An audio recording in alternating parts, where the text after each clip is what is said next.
Hello, what is up guys? I'm here today, back with another Black Desert video.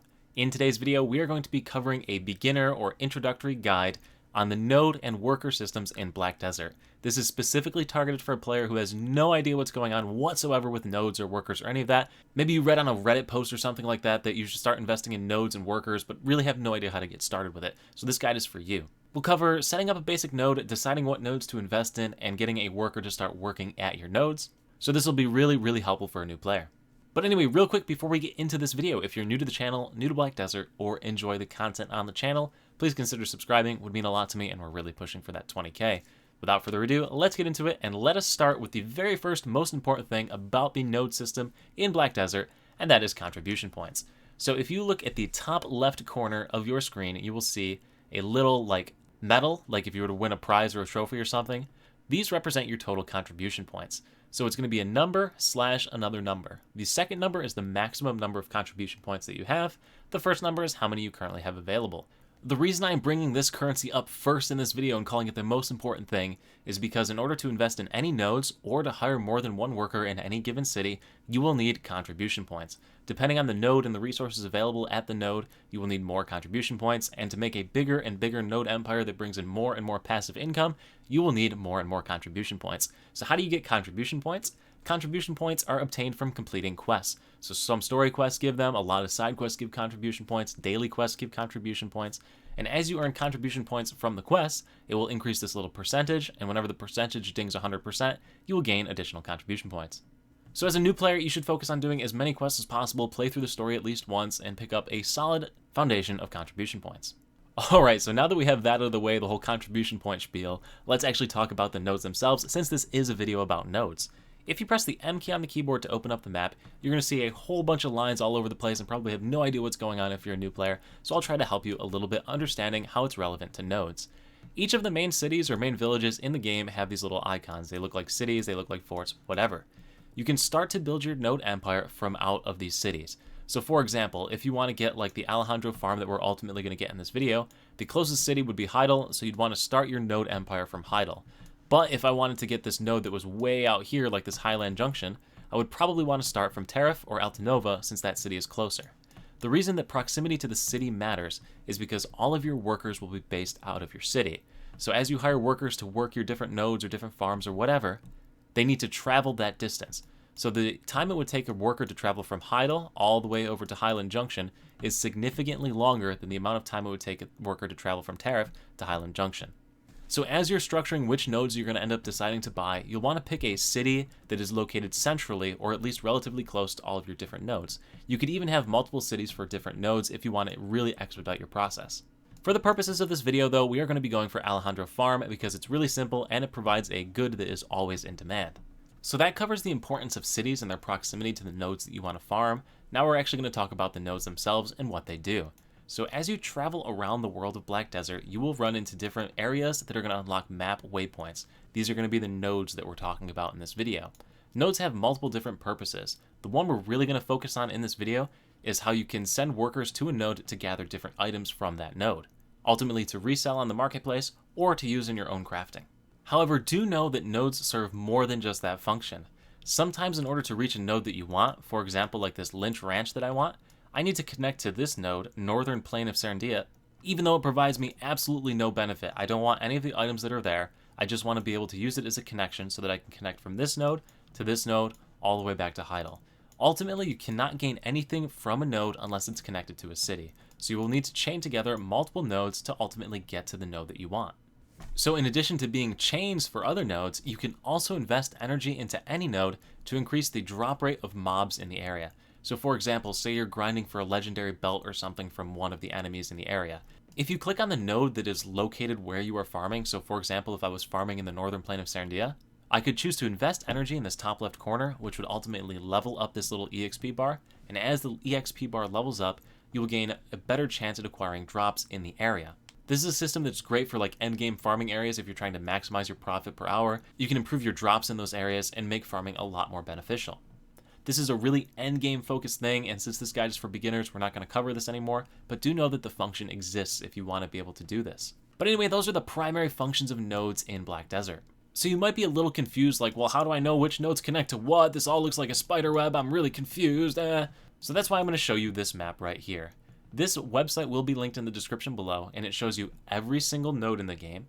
It shows you what each of those nodes allows you to obtain if you click on it. So for example, this Lynch Farm Ruins gives me Trace of Savagery, Trace of Hunting, etc., etc., if I were to send a worker there to gather. And it shows you what it connects to. So say I wanted to get this Northwestern Gateway, and I wanted to connect it to Heidel. All I need to do is get Lynch Farm Ruins, and then I can connect directly to the Northwestern Gateway. So it makes this whole node system super, super simple. The awesome thing about this, though, like I just said a couple seconds ago, is that if you click on any node, it will tell you what it allows you to farm from that node. So if you're looking for a specific item, you can search around on this map and find out where you can farm that item from. This is an awesome tool, and you're going to have it open all the time while you're setting up your nodes in Black Desert. So now we understand the importance of cities, their proximity to the nodes we want to invest in, how all the nodes connect and work with each other, but how do you ultimately decide which nodes you want to invest in as far as the worker empire goes? And that's a question you're going to have to ask yourself.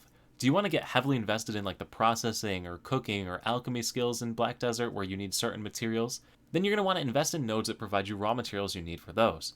If you want to just like make a quick buck and sell the materials on the marketplace, you can also do that. So the node I want to show you in this video is going to be for cooking honey. That's because cooking honey can be used both in the cooking skill to make you some money, or you could just straight up sell it on the marketplace to make money. When you're looking for different things to set up node networks around, take a look at the value of the items on the marketplace. So for example, if you think you want to start an empire farming ash logs, if we type in ash timber, we can see that its base price is only 285 and that there's currently like 20,000 of them already on the marketplace. So odds are that this isn't going to sell very well. But if then you look at something like acacia timber, if we click on this one, yeah, it's got 20,000 items in stock, but there's also a lot of pre-orders for it. So this one moves quite frequently and it has a much higher price.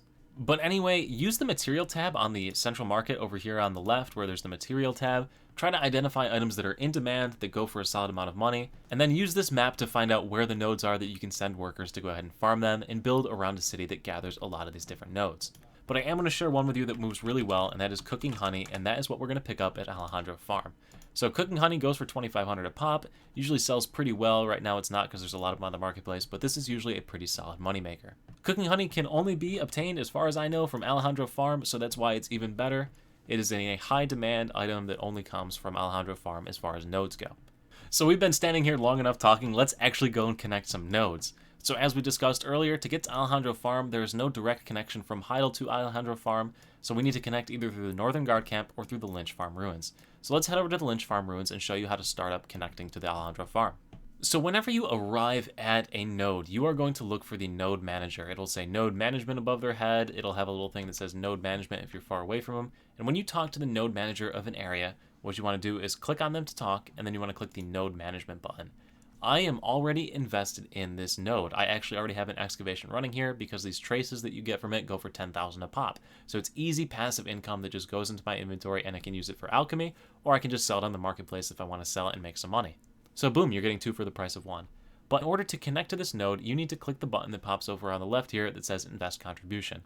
And then you'll have invested in the node, and you can connect to any one of the items around here. So from the Lynch Farm Ruins, I can go to the Northwestern Gateway, I can go to the Northern Plain of Serendia, or I can go to the Alejandro Farm like I want to. So let's go to the Alejandro Farm where I haven't connected yet, and it'll make a lot more sense. So we are at the Alejandro Farm, and we are at the node manager once again. If we talk to him, we go to the node management tab. You now see what I was talking about. It says invest contribution. It tells you how many contribution points it's going to cost. So this is going to cost me 2. And I click it, and I now have access to this node. If I zoom out on the map, you can see that the line that was white is now orange, or a very faint yellow. So that's how you know that those nodes are connected, and they all ultimately connect to Heidel. So now I have Alejandro Farm connected to Heidel. The next thing you want to do is, from this node manager's menu, click on the node itself, and it'll bring up every single thing that you can obtain at the node. We are looking for honey production, so go ahead and click on honey production, since that's the material we want to farm, and we need to invest an additional contribution point into that. If you do not invest the contribution point into that, then you cannot gain anything from it, so you need to have that contribution point invested. Now when you click on that, it's going to ask you what worker you want to assign. You're not going to have any workers that you can send to this yet, because you're a new player and you haven't hired any yet. So now we're going to go ahead and show you how to hire workers. So in order to do that, we are going to go ahead and navigate to the work hiring guy whose name is Joel. So hover over the map until you get to Joel. So Joel is not the only work supervisor in the game. There are multiples through any village in the game. If you hit the search icon in the top right corner and look for the worker icon, if you click that, it will map you to the closest work registration guy. So whatever city you're setting up around, find that guy and talk to him. You need to hire workers from this guy. When you talk to them, it's going to give you the option to contract workers. When you click contract workers, it's going to cost 5 energy to hire a worker. If you hit yes, it'll bring you up a random worker. So there are several different tiers of worker that you can hire from here. They're either white, which is the lowest, then you have green, blue, gold, and like a reddish orange color, which is the best. So based on whichever tier you get, they're going to have better or worse stats. Better stats obviously mean better products, faster work being done. If you don't like the worker you got on your first roll, you can click view another and it will show you another worker. So we actually got a worse one that time. Click it again, click it again. You can roll through all of your energy that you have on your character and keep rolling for better and better workers. Now you can replace these workers later, so you don't need to worry about getting the best ones right now, but maybe as a new player you want to go until you get a blue one. So right there we got a blue skilled goblin worker. So you may have noticed there were giants, humans, and goblins as I was rolling through this. Goblins work the fastest, giants work the slowest, but giants have the most energy, goblins have the least energy, and humans are somewhere in the middle. Energy is how many times the worker can produce whatever work item that you sent them to do. This is represented by their stamina, so giants will be able to go a lot longer before you need to feed them. Goblins a lot faster, but you got to feed them a lot more. Pretty simple concept. To hire the worker, all you got to do is click hire worker, and it will say, do you want to hire this worker? Sure. And now I hired a skilled goblin worker. So if you want to hire more than one worker in a city, you need to build housing for your workers. To do that, open up the map, click on the city that you're located in, and it's going to bring up all these little houses that you can see. The easiest way to do this is to navigate to the filter in the top right corner, look for unpurchased, and then for the type of thing that they do, you want to find lodging. Lodging is the icon you're looking. This will show you all of the houses in the area that allow you to have additional lodging for your people. Just go ahead and click on one, click on the lodging tab, and if it says check purchase conditions, it means you need to buy other houses in the chain. So for example, let's just buy this one first, and now that I bought that house, I can set it to being lodging.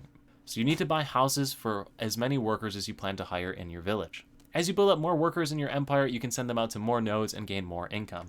So anyway, now that we have our worker, we need to assign him to the farm. So to do that, open up the map, click on the Alejandro farm, click on the honey production, and it will give you your list of workers.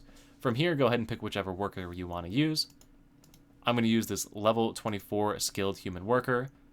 The next thing you want to do is hit this change option right here, and you want to set it to 50,000. If you don't set it to that, it means you need to manually send it every single time, and nobody wants to do that. So after you've got that set up, go ahead and hit start work, and your worker will start to collect items from there.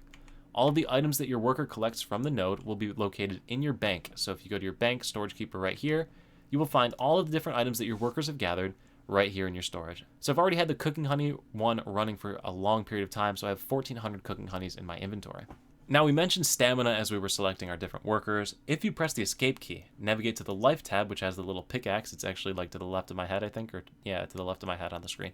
Anyway, click on that, click on the worker list. It will show you all of your workers that you have hired. So for you right now, it's probably just one, but as you build a bigger empire, you'll have more and more. It'll show you their energy, it'll show you how much time is left in their task, and it'll basically give you all that information. If their energy hits 0, they will stop working. So like this guy right here is about to stop working. In 15 minutes after he finishes this, he will be done working and won't work anymore. In order to replenish that bar, I need to hit this recover all button. But to recover all, you need beer. So the item you need on the central market is beer, so just type in beer. Look for the green one, I guess. It doesn't really matter which one you buy. They're all pretty much the same. They give a little more energy with higher tiers. Buy some beer off this, so I'm going to go ahead and buy 200 of them, just so I have some. So now from that same menu, if I click the recover all button, it's going to ask me which item I want to use. Go ahead and hit confirm, and it will recover the stamina of all of my workers. Now you can see I have nobody chilling at 0 again.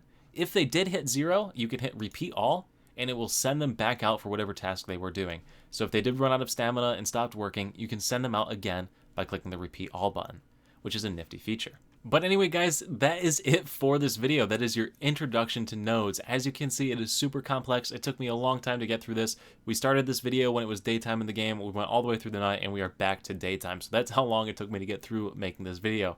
Anyway, it's a really complex system, but once you get a handle of it, which hopefully this video helps you to do, you will start making a ton of money just sitting there while you're playing the game. One more thing to note about nodes. You have to be logged in for them to continue advancing. After you log out, your nodes will play one more time through whatever they're doing, and then they will stop. So they won't resume until you log back in, and you won't be gaining income. So you need to leave your computer on if you want it always running, or it'll just run whenever you're playing. Just something to keep in the back of your mind. But anyway, guys, that's it for this video. If it did help you, if you think this video is a great video, share it with your friends. Make sure to leave a like, comment in the comment section below what you think. If you didn't like it, go away, don't watch my video, and pretend you didn't see it. Anyway, guys, thanks so much for watching. I'll see you at the next stream, video, or wherever I happen to see you. Peace.